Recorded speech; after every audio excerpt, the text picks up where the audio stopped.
नमस्कार साथियों, मैं हूं जितेश कुमार और आप हमारे साथ हैं। आज इस बात पे हम लोग चर्चा करेंगे। सबसे पहले हम लोग ये जानने की कोशिश करेंगे जो अमेरिका ने ईरान के ऊपर B-2 बम्बर मारा, ईरान के फॉर्ड जो जहां पे न्यूक्लियर उसका साइट था उसको ख़त्म करने के लिए, तो क्या वह पूरी तरीक़ा से ख़त्म हो पाया। दूसरी खबर पर यह बात आज होगी कि बहुत सारी जब B-2 बम्बर मार लिया गया तो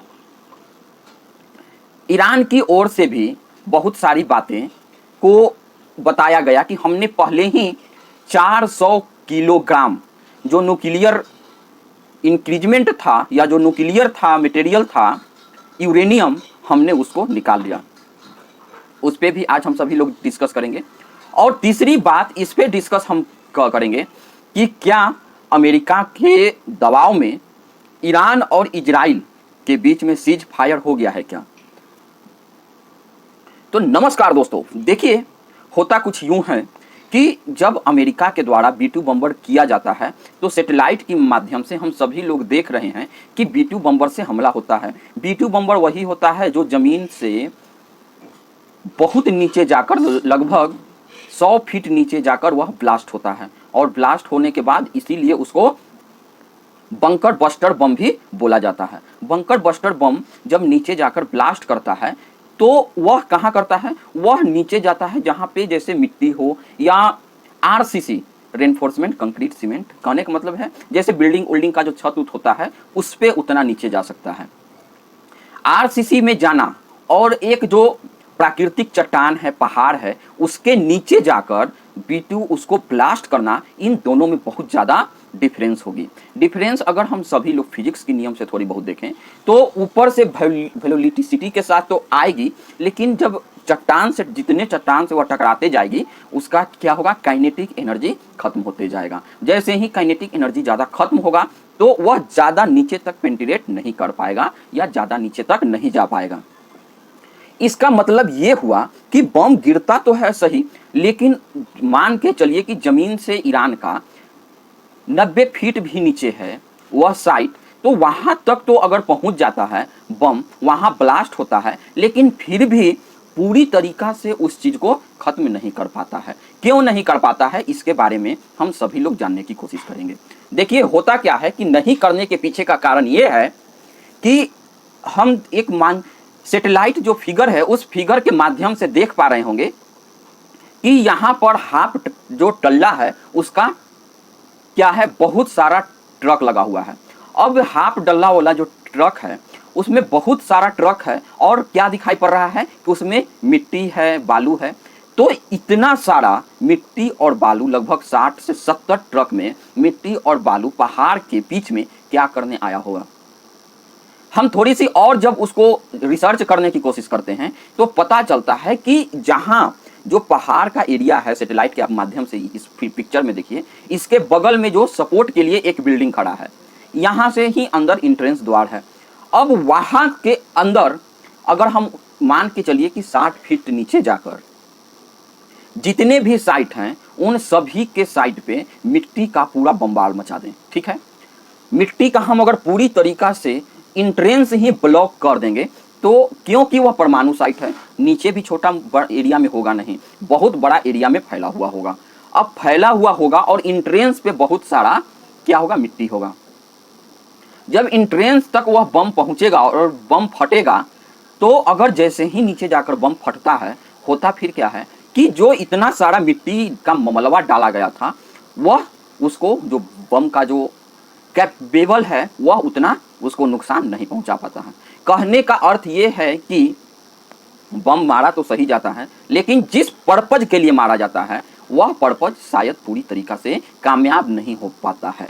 इसका जानकारी सिर्फ हम नहीं, जितने भी न्यूज आउटलेट हैं, CNN हो गया और जितने भी हैं, वो सारे के सारे लोग इस चीज़ को अभी रिपोर्ट कर रहे हैं। दूसरी बात पर हम सभी लोग ये चर्चा करेंगे कि क्या अभी जैसे बताया जा रहा है कि ईरान के जो भी साइट हैं उस साइट में से, क्योंकि ईरान पहले से ही जानता था कि ईरान के ऊपर हमला होने वाले हैं, ये बात एक्चुअली हम सभी लोग भी जानते हैं। जितना दिन से युद्ध स्टार्ट हुआ था इजराइल और ईरान के बीच में, लगभग आज से 7 दिन हो चुका है या उससे ज़्यादा ही। अब वह उससे शुरू से ही अमेरिका और इजराइल एक ही चीज़ बोल रहा है कि हमको वह साइट पूरी तरीक़ा से तबाह करना है। अगर तबाह करना है यहाँ तक तो बात बिल्कुल ठीक है, लेकिन तबाह करने के लिए बार बार यह बात जब दोहराया जा रहा है तो आप खुद सोचकर समझकर देख सकते हैं कि अभी जो स्थिति चल रही थी वह स्थिति में क्या होगा। हाँ, चलिए एक उदाहरण से समझते हैं। मान के चलिए कि कोई व्यक्ति किसी भी चीज़ को बता रहा है कि हम इसको ले जाएंगे, तो अगर जो कॉमन मैन होता है वह क्या करेगा, या वह दो ही चीज़ सोचेगा कि इसको यहाँ से हटाकर कहीं और शिफ्ट कर देते हैं कि तुम जब लेने आओगे तो वह चीज़ वहाँ रहेगा ही नहीं, तो तुम कुछ लेकर जा नहीं पाओगे। इसी प्रकार से जस्ट जब ईरान को जब पता था और इतना दिनों से अमेरिका के राष्ट्रपति, अमेरिका के, इजराइल के सारे लोग चिल्ला चिल्ला कर बता रहे थे कि हम तुम बम बस्टर बम मार के पूरा तरीका से फैसिलिटी ख़त्म कर देंगे, तो ये क्वेश्चन आता है कि वहाँ से हटा दिया गया। तो कुछ न्यूज़ के मुताबिक, क्योंकि ईरान ने ही इस चीज़ का दावा किया है कि अमेरिका ने जैसे ही हमारे न्यूक्लियर साइट पे, फोर्ट पे, जब न्यूक्लियर साइट पे बम मारा, उसी टाइम हम सारे के सारे जो भी यूरेनियम था लगभग 400 केजी, वह और मेन कंपोनेंट पार्ट जो इम्पोर्टेंट पार्ट है वह पार्ट हम सभी लोग निकाल चुके हैं। लेकिन इसको वेरीफाई कैसे किया जाए, क्योंकि छोटा मोटा अमाउंट में तो जा नहीं रहा है।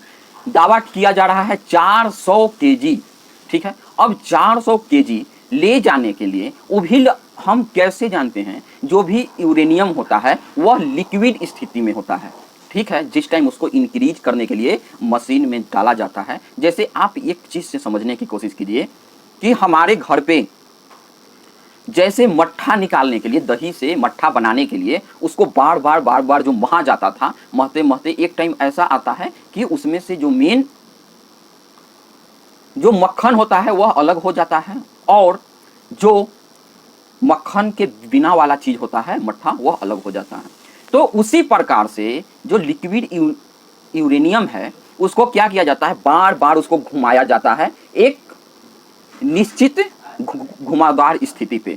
घूमते एक टाइम ऐसा आता है कि वह जब घूमता है तो जो मेन यूरेनियम है वह यूरेनियम कुछ परसेंट उसके साइड में चले जाते हैं। वही जब यूरेनियम निकलता है और वही कुछ परसेंटेज, जैसे वही जो मट्ठा से जो मक्खन निकला वही परसेंटेज से, वही मक्खन से जब घी बनेगा, उसी प्रकार से जब वही यूरेनियम का जब वह कुछ पार्टिकल निकल कर जब जमा होगा, उसी पार्टिकल से परमाणु बम बनेगा। तो अगर बात की जा रही है कि 400 केजी हमने निकाला, जबकि ये बात भी ईरान जानता है कि सारे देश का सैटेलाइट उसी देश के ऊपर, उसी साइड के ऊपर पूरी तरीक़ा से फोकस है। अगर ईरान इस प्रकार की गलती करने की कोशिश करता तो हो सकता है कि इजराइल जो उस पर नज़र बनाए बैठा है उसको तो टारगेट और ज़्यादा आसानी से मिल जाता। क्यों मिल जाता? क्योंकि जो यूरेनियम ले जा रहा था वह तो उस पर ड्रोन हमला करके किसी टाइम भी समाप्त किया जा सकता था, क्योंकि जब सैटेलाइट 24 आवर उसके ऊपर फोकस है, ठीक है। तो यहाँ से एक बात समझ नहीं आ रही है, और क्योंकि वह क्या है, पूरा पहाड़ी क्षेत्र से है घिरा हुआ, तो अब ऐसा तो है नहीं कि इस घर में से निकाल के उस घर में डाल दीजिएगा। एक साइड से हटाकर दूसरी साइड पर ही लेके जाइएगा, या एक साइड से निकालकर कुछ तो दूरी डिस्टेंस तय कीजिएगा। और जब आप तय कीजिएगा, जब उतना सारा गाड़ी, और दूसरा बात लिक्विड फॉर्म में होता है, तो हम सभी लोग जानते हैं कि लिक्विड फॉर्म में जाने के लिए किसी भी जो गोलाई वाला चीज़ होता है हम लोगों के यहाँ, जैसे जो नेचुरल गैस आता है गाड़ी पर, आप देखते होंगे कि जो ट्रकों के ऊपर नेचुरल गैस जो एक जगह से दूसरे जगह, या पेट्रोलियम की हम बात करें तो उससे भी हार्ड चदरा वाला वह गोलाकार सिलेंडरकार होना चाहिए, उसका जो डब्बा बना हुआ होगा उसी में आप ले जा सकते हैं। तो उस प्रकार की कोई भी गाड़ी नहीं दिखाई पड़ी। दूसरा है 400 केजी, तो इतना ज़्यादा अमाउंट ले जाने के लिए आपको गाड़ी की संख्या भी बढ़ानी होगी। यहाँ तक भी कुछ बात समझ में नहीं आती है। अब जितने भी अभी हमें उस जगह पे ट्रक दिखाई पड़ रहे हैं, वह ट्रक कैसा है? वह सारे ट्रक हाफ डल्ला वाले हैं। तो उस ट्रक में मिट्टी तो दिखाई पड़ रहा है, लेकिन यूरेनियम बिल्कुल भी दिखाई नहीं पड़ रहा है। तो इस प्रकार से ये तथ्य भी सही नहीं लग रहा है। अब आगे क्या तथ्य होगा, आगे के दिनों में जब और उस पर रिसर्च किया जाएगा और उस पर जांच पड़ताल होगी, तभी पता चल पाएगा। उसके बाद हम तीसरी चीज पे बात करते हैं कि अमेरिका के अंदर अभी जो राष्ट्रपति बैठे हुए हैं डोनाल्ड ट्रंप, उन्होंने भी इस चीज से बहुत ही ज्यादा अंदर से इस चीज का दावा किए थे कि हम दोनों देशों के बीच में सीज फायर करवा दिए हैं। लेकिन क्या यह सीज फायर आगे भी कायम रह पाएगा? ये बात सोचनीय और विचारणीय है। इस बात पे आप सभी लोगों का क्या राय है, आप हमें कमेंट के माध्यम से जरूर बताएं। आप सभी लोग जुड़े, इसके लिए बहुत बहुत धन्यवाद। जय हिंद, जय भारत।